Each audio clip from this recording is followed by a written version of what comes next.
Thanks, Mr. Chairman. Welcome, Mr. Patel. Thank you for being here. And thank you for visiting with me in my office at almost exactly the moment that you were talking to me. The Department of Justice was firing more than a dozen lawyers who worked with the special counsel, Jack Smith, simply because they were involved in that case. You've committed that the FBI will not be politicized. So here's your first test. Will you commit that you will not tolerate the firing of the FBI agents who worked with the special counsel's office on these investigations? Senator, I appreciate the time to visit with you. It is a yes or no answer, and it is your first test. Senator, every FBI employee will be held to the absolute same standard, and no one will be terminated for case assignments. And I'm not going to accept that answer, because if you can't commit that those FBI agents will be protected from political retribution, we can't accept you as FBI director. All FBI employees will be protected against political retribution. Those individuals deserve to be protected from Trump retribution. That was your first test. You failed it. By saying all FBI employees should be protected? That is a test of professional diligence, because it is the measure of whether you will stand up and say no to the president if he gives you an unlawful or illegal order. Let me turn to the J6 choir. You know who the J6 prison choir is, don't you? It's been referenced earlier, yes. And you know about the song that, in fact, you produced, you promoted, and you used to, as you put it, raise awareness and support for the political prisoners still locked in jail. Those J6 choir, were they political prisoners? I don't know everyone in the J6 choir. That's what you said. That's correct? Not how I read it, Senator. This is your tweet. That's your whole statement.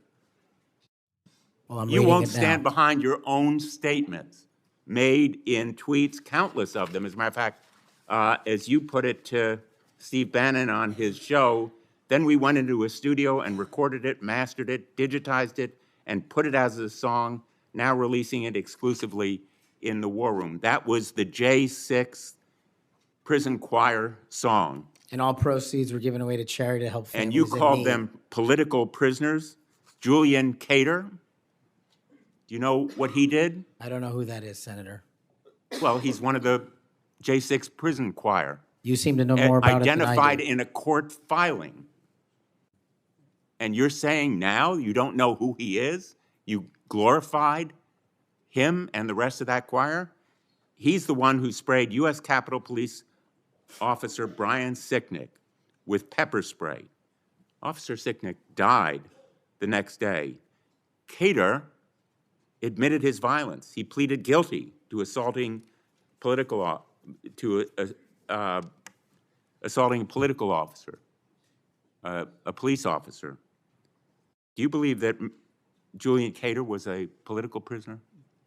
Senator, I'm not familiar with his case. You seem to know a lot more about it than I do. And as I've said repeatedly, I will always utilize my resources to help Americans in need, which is what I was trying to do here. And I've never once advocated for political violence or violence against law enforcement. Ryan Nichols.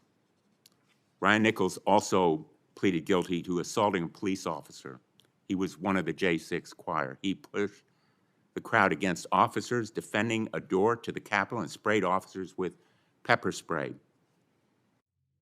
Was Ryan Nichols a political prisoner? Same answer, Senator. How about Jordan Mink, another member of the J6 choir? I don't know who he is. James McGrew, a political prisoner? I don't know who that is. James McGrew pushed and struck officers and launched a handrail toward them. And you glorified him. You promoted and produced a song to raise money for them. And you now want us to believe you don't know who they are?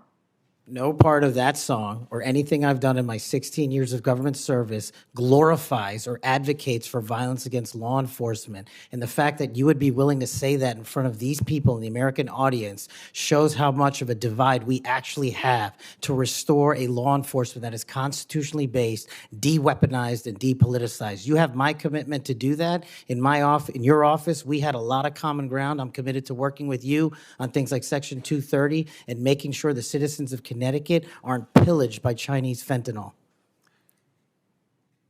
I welcome your statement, Mr. Patel, but it doesn't answer my question, and it doesn't go to your credibility in denying you know who these people are after, and I have to say, in this tweet and in others, I have a raft of them. I'm going to ask the chairman that they be made a part of the record, if there's no objection. Without objection. You glorified, you promoted, you supported these individuals. Ronald Sadlin, he struck an officer in the head, hand, and shoulders and grabbed another officer. Was he a political prisoner? I don't know who that is, Senator. Well, the simple fact is that you knew about the J6 choir. You knew what they did in assaulting and endangering police officers who sought to defend the Capitol on that day, were severely injured, and some, as a consequence, died. I think the FBI deserves better. The men and women in the FBI put their lives on the line every day. I've worked with them as United States Attorney for 4.5 years, and then as Attorney General off and on for 20 years. I've admired them for the 14 years that I've been in this body. I think they deserve better. Thank you. As we turn to Senator Cruz, I'll notice that the statement that he has up does say without trial, and I think that plays some role in the context of that statement.